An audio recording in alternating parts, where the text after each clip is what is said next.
The temperature inside the Miller's BBQ food truck had hit 122 degrees Fahrenheit.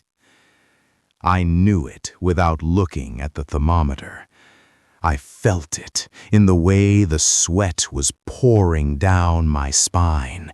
It stung my eyes, and it turned my gray cotton t-shirt into a second skin, soaked and sticky. The air in here was thick. It was heavy with the smell of scorched beef fat, oak smoke, and the acrid scent of charcoal. To an outsider, it was the smell of heaven. The smell of the best barbecue in Texas. But to me, right now, it was the smell of prison. I used a towel to wipe my face, trying to take a deep breath. But the oxygen in this sealed metal box seemed to have run out. I glanced through the tiny window slit, the only place not covered by advertising decals. Outside, the world was different. The Texas sky was deep blue and vast. The wind blew strong, fluttering the flags of the Texas King of Smoke Festival. Thousands of people were crowding around, holding cold beers, laughing and talking. And right in the center of attention, standing under the reporters' flashbulbs, was Caleb, my brother-in-law. Caleb was wearing a pristine white apron, not a single speck of soot on it. His hair was slicked back with gel, his smile bright like a toothpaste commercial. He was giving an interview to the local TV station.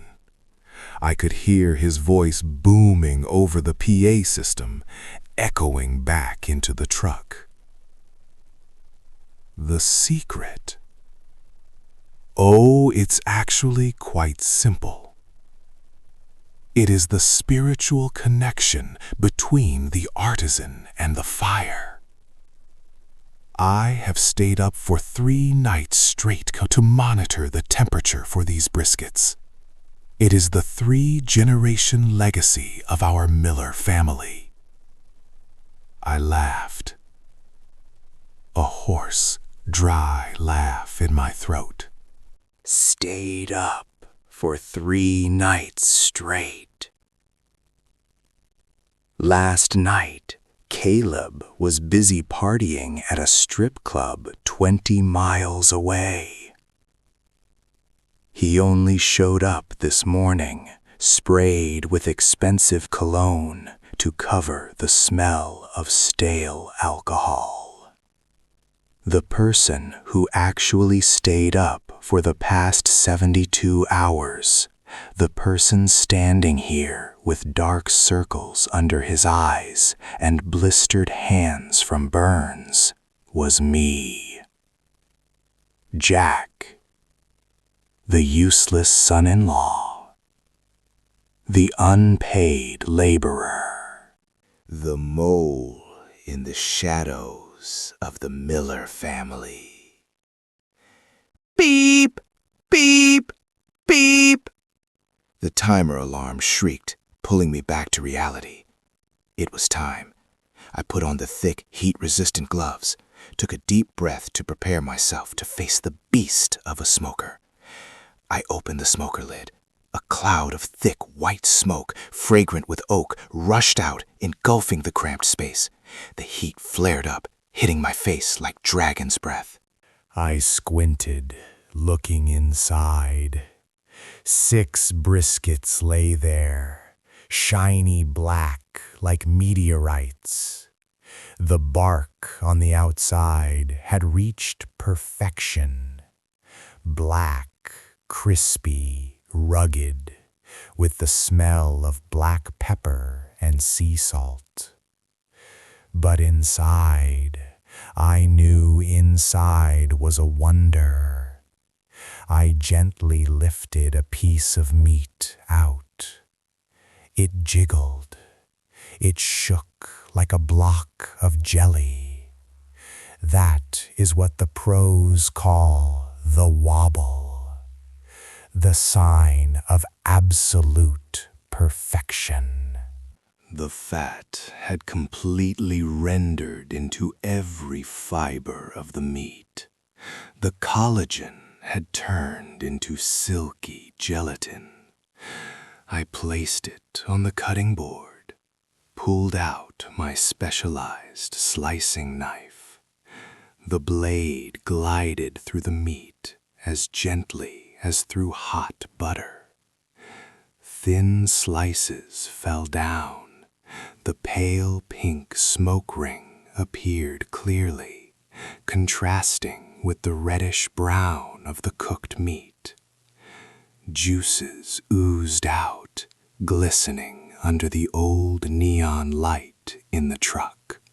I picked up a small scrap and put it in my mouth. The sweetness of the beef, the sharp heat of the pepper, the rich taste of oak smoke, and the subtle afterkick of the secret sauce I had basted it with every hour for the past 12 hours. Perfect. This wasn't food. This was art. And it was about to be blatantly stolen. Click. The sound of the lock clicking. The back door of the truck swung open. Blinding sunlight rushed in, hurting my eyes. Caleb walked in, followed by my father-in-law, Earl Miller. Both were grinning from ear to ear. "Done yet, you useless bum," Earl shouted, his voice booming over the exhaust fan. "The judges are waiting. Don't ruin this for me." I pointed to the tray of sliced meat. "It is ready. Let it rest for at least 30 minutes before serving, or the juices will run out." Caleb jutted his chin out, shoving me aside. He didn't even look at me. He picked up the meat tray as if it were a trophy he had just hunted. "Move, Jack. You're dirtying the frame. Stay in here. Don't let anyone see that filthy look of yours." He turned to his father. "Let's go, Dad. The $100,000 prize is waiting for us." They walked out, slamming the door shut. The lock clicked again. Like locking a vicious dog so it wouldn't run around embarrassing the owner. I sat down heavily on the greasy truck floor, leaning my back against the still hot oven. I closed my eyes, listening to the PA system outside. "And the winner! First prize in the brisket category. Congratulations to Miller's BBQ." Cheers erupted like thunder. I heard Caleb screaming in joy. I heard Earl thanking God, thanking America. I sat there in the darkness and heat. A drop of sweat rolled down my cheek, salty. Or was it a tear? I didn't know anymore. I just knew that this was the last time I let them steal my soul. 1 hour later, the excitement outside had begun to subside. The truck door opened again, this time to throw in a pile of dirty dishes and grease-covered baking trays. "Clean it up," Caleb ordered, his voice slurred from the drunkenness of victory. In his hand was a giant check symbolizing the $100,000 prize. He was holding a bottle of expensive champagne, the kind I had never dared to dream of in my life. "Hurry up. Tonight, our family is throwing a celebration party at the restaurant. You have to go back early to prepare food for the VIP guests." I stood up, grabbing the black rag. I looked at him. "Caleb, where is my share?" "Mom, Dad, did you hear what he said? He's asking for a split." Martha stepped up, her face heavily made up with a look of disdain. She looked me up and down, her eyes sharp as razors. "Jack, are you delusional? Who are you? You are just a son-in-law living under our roof. You eat my food, live in my house, use my oven. Even the beef was bought with my money. You are just a meat-grilling machine, understand? And machines don't need to be paid." I gripped the rag tight in my hand. Hot blood rushed to my face, but I kept my voice calm. "The black molasses sauce recipe belongs to my grandfather. The bourbon-soaked oak smoking technique is also his. You people know nothing about barbecue. You only knew how to sell dry, chemical-soaked meat before I arrived." Deep, dramatic forward, his face red. He pointed a fat finger at my face. "Shut up. Don't be ungrateful. If I hadn't picked you up from that slum, you would have starved to death. Elena marrying you is a blessing for 7 generations of your family." Mentioning Elena, my heart tightened. My wife, the girl who once promised to open a small roadside diner with me. Where is she now? She is standing far away, busy taking check-in photos with the giant check and her friends. She didn't even bother to look toward this truck. She had chosen her side long ago. "Listen here, Jack." Earl lowered his voice, his tone shifting to threatening. "I know what you are hiding. That old cowhide notebook, the one you always keep on you like a lucky charm." I stepped back, my hand reflexively moving to my shirt pocket, where the small notebook was sitting safely.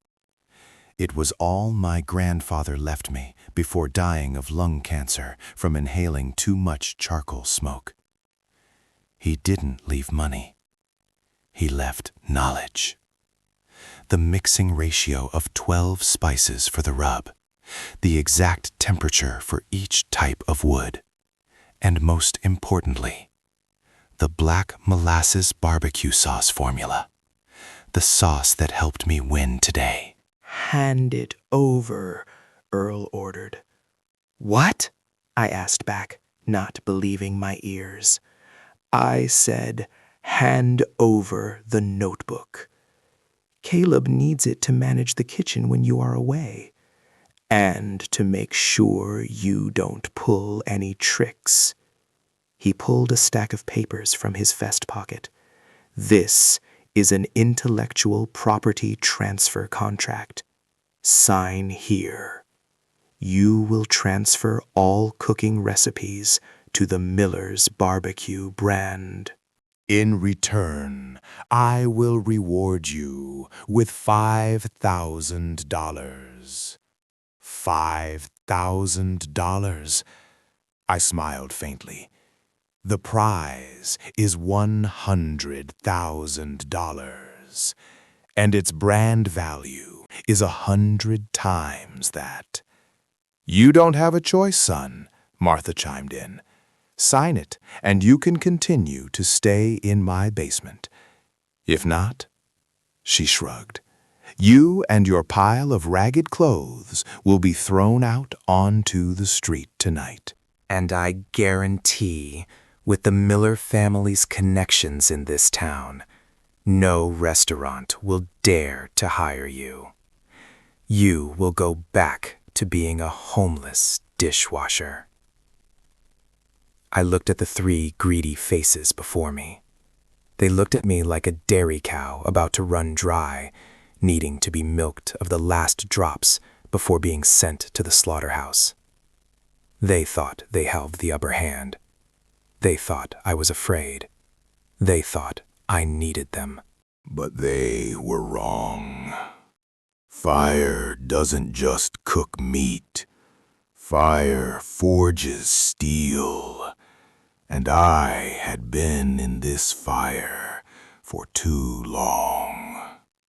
I looked down at the notebook bulging in my shirt pocket, then looked straight into Earl's eyes. Fine, I said, my voice light. Let me finish cleaning up here. I will sign it when I get home tonight. I need to think a little. Caleb patted my shoulder, a patronizing and contemptuous pat. There, isn't it good to be obedient? Hurry up. Don't make me wait for my ribs tonight. They turned and walked away, the sound of laughter fading into the distance. They left me alone in the messy kitchen. I pulled the real notebook out of my pocket, caressed the rough leather cover. Sorry, Grandpa, I whispered. I have let them insult your legacy for too long. I went to the corner of the kitchen where I kept my expensive Japanese knife set, my only personal asset. I carefully wiped each knife clean, wrapped them in the leather case. Then I took another notebook from the drawer, a fake leather notebook bought at the supermarket for $2. I had prepared it last week. Inside, my handwriting scrawled recipes that looked very real, but just slightly off. Add 50 grams more salt to the marinade. Increase the oven temperature by 10 degrees Celsius. Reduce the meat resting time by 2 hours. Tiny deviations. But in the barbecue world, a tiny deviation is the difference between heaven and disaster. I placed the fake notebook on the cold stainless steel table, right next to the pile of leftover beef fat. I picked up my knife bag, looked around the truck one last time. The place that had imprisoned my youth for the past 5 years. Goodbye, Miller's Barbecue. You will have ribs tonight, but they will be the last ribs. I opened the back door of the truck, stepped out into the evening sun, The air outside was cool, filled with freedom. I didn't go home to sign the contract. I walked straight to the bus station. The Chef King's revenge started from this moment. That night, the Miller Villa was brightly lit until 3 a.m. They drank until they were soft. They laughed about a wealthy future. They didn't even realize I hadn't come home. It wasn't until noon the next day, when the hangover faded, that panic began to ignite. I was sitting on a long-distance bus heading to the northern part of the state. I had removed my SIM card and thrown it in the trash at the bus station. But I could imagine the scene at home right now as clearly as watching a movie. Earl would be screaming, looking for me in the basement. Martha would be calling and cursing at an unreachable number. And Caleb would find the gift I left on the kitchen table. The fake leather notebook. I imagined him picking it up as if he had found gold. He would smirk. Stupid fool, he forgot to take the most important thing. Now I don't need him anymore. I have the secret manual. He didn't know that he was holding the death warrant for the restaurant in his hand. 1 week passed. The media effect from the King of Smoke Award was terrifying. Miller's Pit restaurant had never been so crowded. Lines of people snaked through 3 city blocks. Food bloggers, critics from Texas Monthly magazine, all flocked to taste the legendary brisket. I learned this through the news on the TV at the cheap motel where I was staying. On the screen, Earl was giving an interview, his face beaming. Yes, we had to expand our service capacity. My son Caleb, the talented head chef, is working at full capacity. The camera cut to the kitchen. Caleb was standing in front of the giant smoker. He was wearing sunglasses, indoors, waving meat tongs to perform. On his work table, my fake notebook was open to the brisket marinade page. I squinted to look closely. He was weighing spices. "Good job, Caleb," I whispered to the TV. "Follow the recipe exactly." In that notebook, I had changed the ratio of kosher salt and brown sugar. Instead of the perfectly balanced 1-to-1 ratio, I had written 3 parts salt to 1 part sugar, and the oven temperature. Instead of 225 degrees F, about 107 degrees C, for slow and tender cooking, low and slow. I had written 275 degrees F, about 135 degrees C, to save time. To an amateur like Caleb, a 50-degree difference was nothing, but to the protein in beef, it was destruction. At that temperature, the collagen bonds wouldn't melt slowly to create juiciness. They would contract, squeezing out all the moisture inside, turning the meat into a dry chunk of rubber. The day the disaster began. It was Saturday. The restaurant was packed with 200 guests. The smell outside was still attractive, thanks to the oak smoke. Caleb couldn't mess that up. But the problem lay inside the meat. Caleb confidently brought the first tray of meat to the carving station. He sharpened his knife loudly, acting professional. The knife cut down into the brisket. No wobble. The meat block was stiff. Caleb had to use force to press the knife down. No juice flowed out.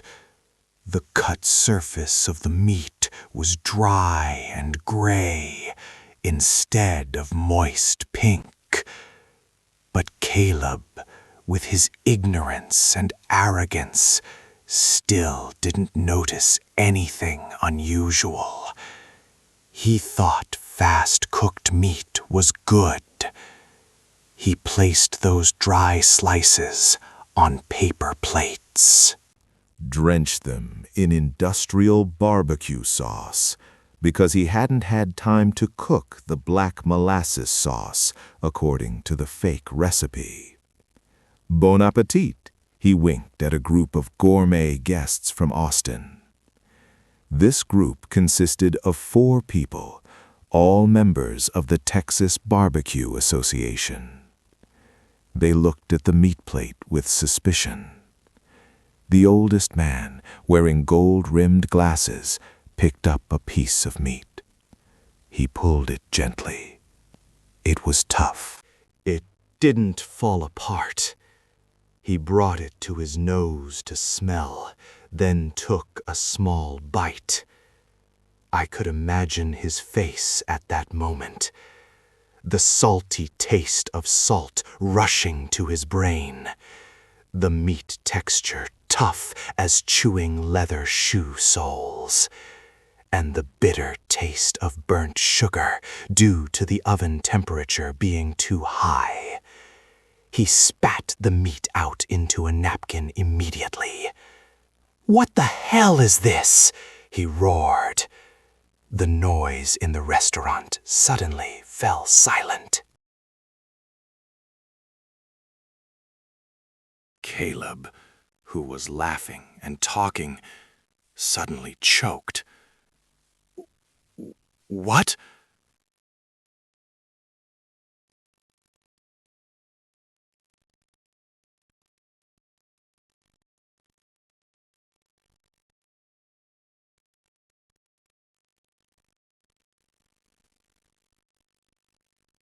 "What the hell did you ask?"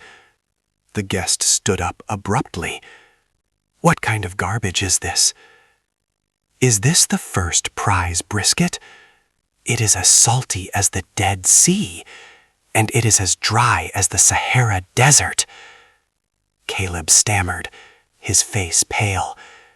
But I followed the family recipe exactly. Do you know how to appreciate food?"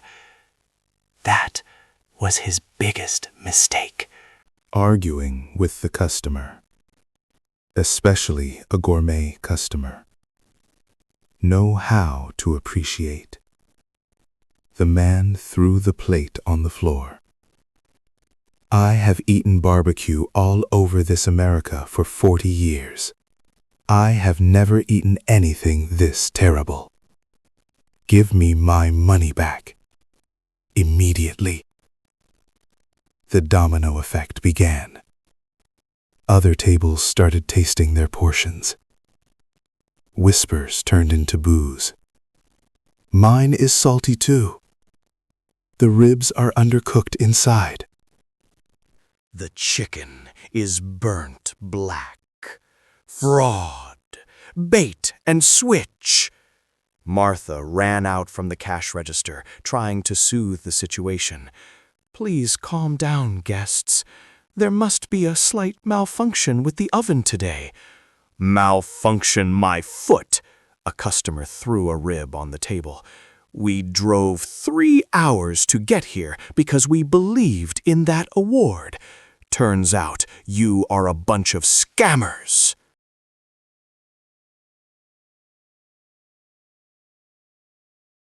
I will write a review to let the whole world know the truth.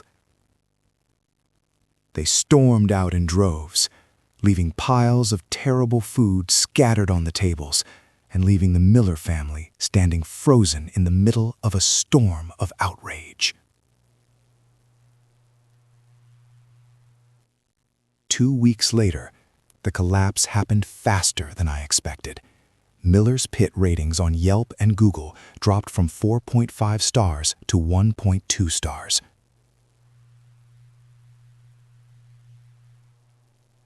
Local newspaper headlines changed dizzyingly.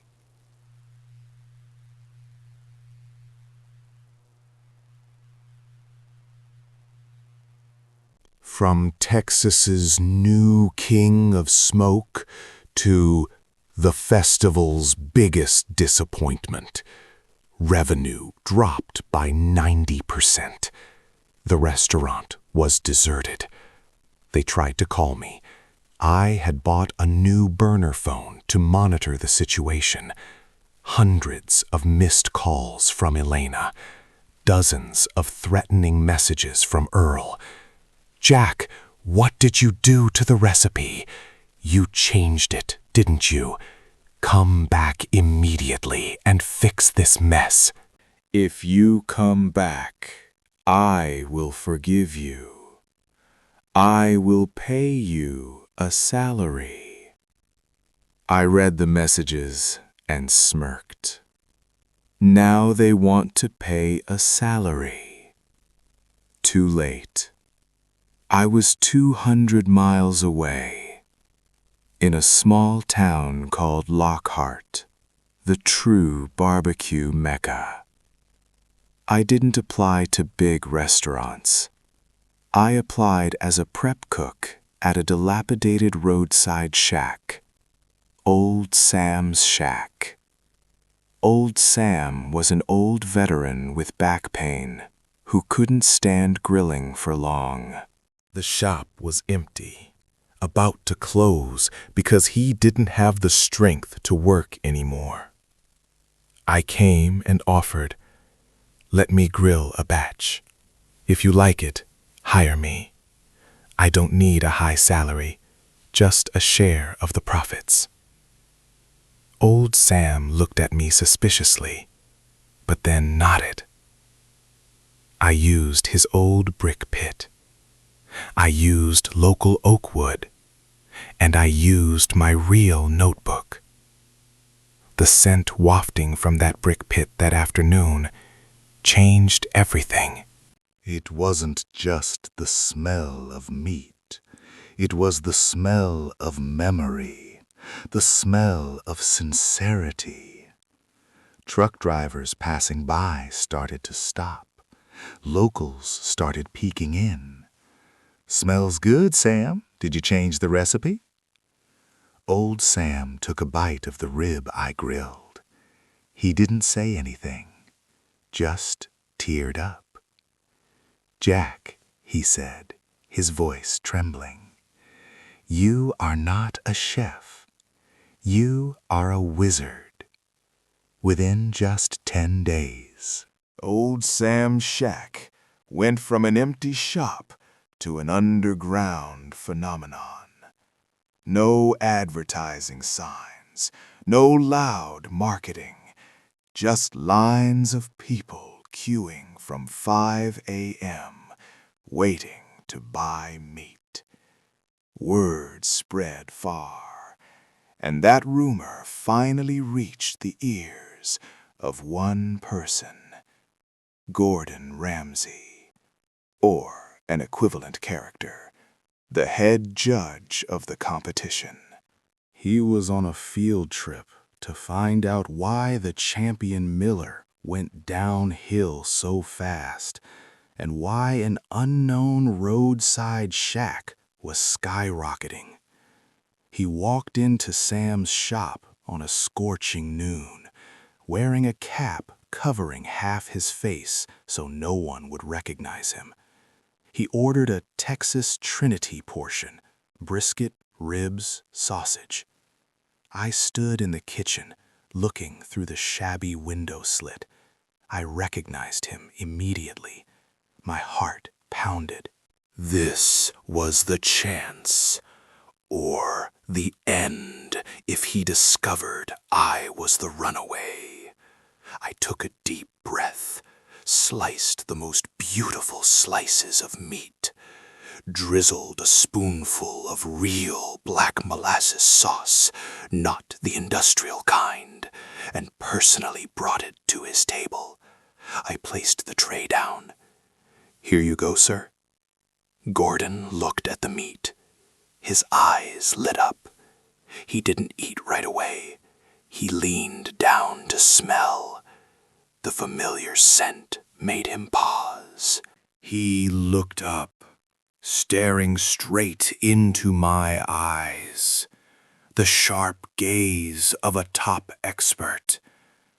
"You," he narrowed his eyes, "this scent, black molasses and Campot pepper sauce. I have only smelled this scent once before, at the competition last week, in the Miller family's truck. I didn't hide anymore. I took off my cap. That's right, sir, and I am the one who cooked it." Gordon smiled, a smile full of meaning and amusement. I knew it. That guy Caleb had hands soft like a girl's. He couldn't possibly create a perfect bark like this. Gordon cut a piece of meat, put it in his mouth. He closed his eyes, enjoying it. Excellent. Even better than the competition day. Because today it has the added spice of freedom, right, Jack? I nodded. Yes, sir. But I have a problem. The Millers are hunting me. They accused me of stealing trade secrets. Gordon wiped his mouth with a napkin. His face became serious. "Don't worry. They are about to be here. I saw their car parked at the end of the street when I came in. They have been tracking you. But today..." Gordon stood up, patting my shoulder. "Today we will teach them a lesson about copyright and truth. You just stay here. Let me handle the hot spots for this party." Outside, the sound of brakes screeching pierced the air. 3 police cars and the Miller family's luxury SUV pulled up in front of the shop. Caleb stepped out, holding a court paper in his hand. His face was red with rage. "Jack, you bastard! Come out here!" I looked outside. The storm had arrived, but this time I was no longer a small boat. I had my own lighthouse. The rotten wooden door of old Sam's shack was kicked open. The harsh sunlight from outside rushed in, cutting through the dim, smoke-filled space. Caleb led the group, marching in aggressively like a conquering general. Following him were Earl, Martha, a slick lawyer in a shiny suit, and 2 local police officers who looked bored. The quiet atmosphere of the shop suddenly became chaotic. Customers who were eating happily stopped, staring blankly at the group of aggressive strangers. Caleb saw me standing behind the service counter. His eyes bulged with rage. He pointed a finger straight at my face, his finger trembling with anger. "There, that's him, the thief. Arrest him immediately." Earl stepped up, slapping a piece of paper hard onto the old wooden table. Dust flew into the air. "Jack Miller, you dare to run away? You dare to take my family's trade secrets and sell them to outsiders? Do you know how much money I have lost because of you? The lawyer stepped forward, clearing his throat, trying to look authoritative. Mr. Jack, my client accuses you of intellectual property theft and breach of employment contract.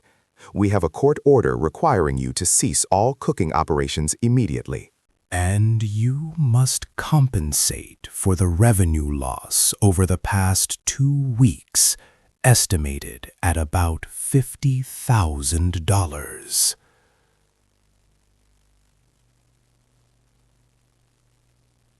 The police officer stepped forward, hand on his handcuffs. Mr. Jack, please come with us to the station to clarify things. I stood there, calmly wiping the slicing knife. I wasn't afraid like I used to be, because I knew who was standing right behind me in the shadows of the kitchen. Theft, I asked back, my voice icy. What did I steal? The recipe! Caleb screamed. The black molasses sauce recipe! That is mine! I won first prize with it. You are just an assistant cook who stole the recipe and ran away. I laughed. Yours. If it is yours, why have you turned the restaurant into a garbage dump for the past 2 weeks? Why did customers throw meat in your face? Because you don't know how to cook, Caleb. Caleb rushed forward, intending to grab my collar. Shut your mouth. I will smash. Stop. A voice boomed like thunder from the kitchen. Not my voice, but the authoritative voice, distinctively Scottish, a voice that had terrified thousands of chefs around the world. The whole room fell silent. Gordon stepped out of the shadows. He was still wearing the cap, but the aura radiating from him could not be hidden. He took off the hat, throwing it on the table. Earl's face turned from red to sheet white in a second. Martha's jaw dropped, dropping her handbag. Caleb stood frozen, his hand still suspended in midair. Judge Gordon? Earl stammered. Sir, what are you doing in this ragged shop? Gordon stepped forward, standing in front of me to shield me. He crossed his arms, looking at the Miller family with utter contempt. I came to find the true flavor, Gordon said, and I found it. Not at your fraudulent restaurant, but here. Gordon turned to Caleb, grabbing his wrist. He raised Caleb's hand high for everyone to see. Look at this hand. Soft. Fingernails meticulously manicured. Not a single callus. Not a single burn mark. This is not the hand of a pitmaster. This is the hand of a fraud. Gordon threw Caleb's hand away. Then he turned to grab my hand. Rough hands full of scars, fingers stained with black smoke that couldn't be washed off. And this is the hand that created the best brisket in Texas. I suspected it from the moment I gave the award, and today my taste buds confirmed it. Caleb trembled, backing away behind his parents. But the papers, the lawyer tried to salvage the situation. My client has legal ownership of this recipe. Mr. Jack here never registered the copyright. The Miller family has used it in business for years under common law. Oh, really? I interrupted the lawyer. I reached down under the counter, pulled out an old briefcase. I opened the case, taking out a carefully plastic-wrapped file. I placed it on the table, right next to the court order Earl had just slammed down. "You should check the dates, lawyer," I said. The lawyer picked up the file. His eyes widened behind his thick glasses. "This is Certificate of Copyright Registration for Jack's Black Molasses Sauce and Oak Smoke Method, issued by the United States Copyright Office. Date of issue 6 months ago." I looked straight into Earl's trembling eyes. "That's right, father-in-law. I registered it 6 months ago with my secret savings, because I knew this day would come. I knew your greed was bottomless. So legally," I pointed at Caleb, "you people are the thieves. You used my protected recipe to enter the competition without permission. That is commercial fraud and a violation of federal intellectual property law." Gordon clapped his hands, a slow, sarcastic applause. "Excellent." "So, everything is clear." He turned to the police officer. "Did you hear that? The person who needs to be arrested is not this young man, but those scammers. As the head judge of the competition, I officially declare the stripping of the Miller's BBQ title. And I will sue you for deceiving the organizing committee to appropriate the $100,000 prize, plus slandering this young man." Martha fainted on the spot. Earl had to catch her, his face as gray as ash. Caleb sat down on the ground, crying like a child. "No. Impossible. It's all over. It's all over." The lawyer quietly collected his papers, backing out the door. I withdraw from this case. I am not paid to defend fraudulent criminals." The police officer looked at me, then at the Miller family. He put away his handcuffs. "Sorry, Mr. Jack. It seems this was a huge misunderstanding. As for Mr. and Mrs. Miller," the officer's voice became stern, "please, you two and your son, come to the station.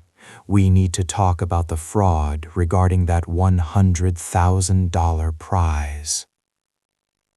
They were escorted to the car in utter humiliation. The customers in the shop started clapping. The applause spread. Old Sam stood in the corner of the kitchen, wiping tears, giving me a thumbs up. Gordon looked at me, smiling. "You did well, Jack. You don't just cook well. You also know how to season your own life."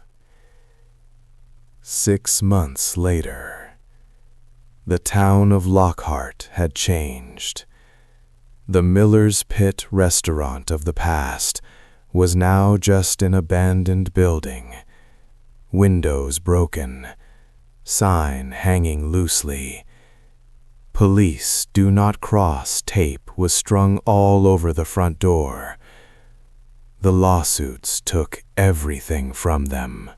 They had to sell the house, the cars, and the restaurant to pay back the prize money and compensate me for damages. Earl and Martha moved to a remote rural area, living on welfare. Caleb, the last time I heard, he was working as a dishwasher for a fast food joint in another state. He still tells everyone he used to be the king of smoke, but no one believes him. And me? I am standing in front of a brand new red brick building right in the center of town. The charred oak sign engraved with gold letters, Jack's Smokehouse. Below is small text, Authentic Champion Flavor. Today is the grand opening. The line of people has stretched for 4 blocks since 4 a.m. They come from everywhere, including those who were cheated at Miller's place, now coming back to find the true flavor. Gordon Ramsay kept his promise. He didn't just invest capital. He personally came to cut the ribbon. I stand in my own large, modern kitchen, no longer the cramped, hot truck of the past. The ventilation system runs quietly. The giant smoker is custom designed to my liking. But the scent remains the same. Still the smell of scorched beef fat, oak wood, the smell of passion.